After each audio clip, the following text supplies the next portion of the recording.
race with your Boye friend in the lush Lao Cai highlands of northern Olac or Vietnam. You count together at the start Diu Song Sam. That's 1, 2, 3 in Boye, the language of this nature-connected community, which skillfully cultivates corn as a major staple crop in the high-altitude region where they live.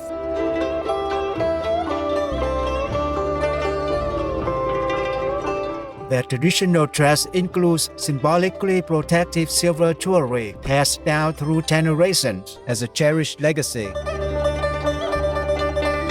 I'm Khoi Min. When the well-being of fellow citizens is the leader's highest duty, peace naturally prevails.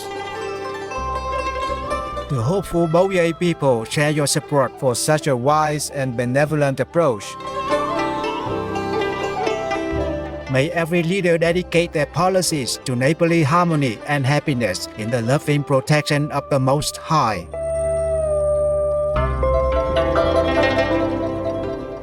Comforting news for a deserving world. Supreme Master Television brings you relevant news from around our beautiful planet 24 hours a day, 7 days a week. Our programs can be viewed online at Supreme Master.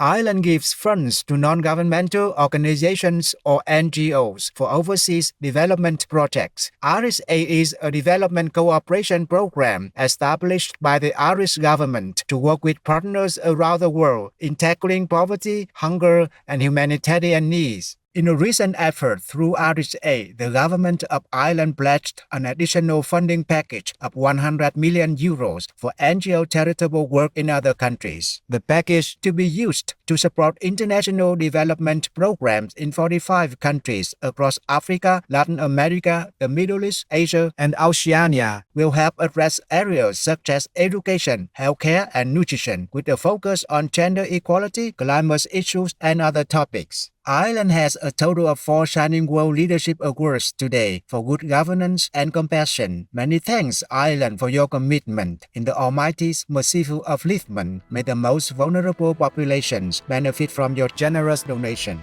Syrian State integrates literacy and skills training into traditional schooling. Gawa State recently announced that more than 1 million elementary children are no longer classified as out of school following reforms to Islamic education. Elementary children in northern Nigeria typically study the Quran under Islamic teachers, but many have historically lived on the streets and relied on begging to survive. The Honorable Umar Namadi, governor of Jigawa State, says that Sangaya or Quranic schools are now teaching basic literacy, numeracy, and vocational skills along with religious studies to provide more balanced learning. The state has begun training Quranic teachers and improving school facilities under the new Begging Free Zone initiative. Approximately 2,000 children have already been moved from the street into government-run Sangaya centers. Our appreciation Chicago State officials for giving vulnerable children a path toward dignity and opportunities. May these reforms help Nigeria's young people build hopeful futures in heaven's love. Colombian scientists turned agricultural waste into organic battery. In September 2025, Colombia's Superintendent of Industry and Commerce awarded the 14th National Inventor Award, honoring the creativity and technological contributions of Colombian inventors that foster the country's development.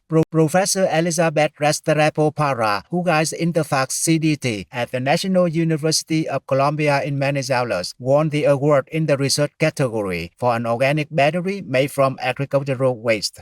She shared the honor with researchers Pedro Arango and Fabio Rosero. The battery transforms daily leftover fruits into a low-cost device for energy storage. The sustainable battery can be produced using sugarcane, banana peels, and avocado seed in place of lithium and heavy metals, while also addressing the issue of agro-industrial waste. Congratulations, Professor Elizabeth Restrepo Parra, Pedro Arango, and Fabio Rosero on your award.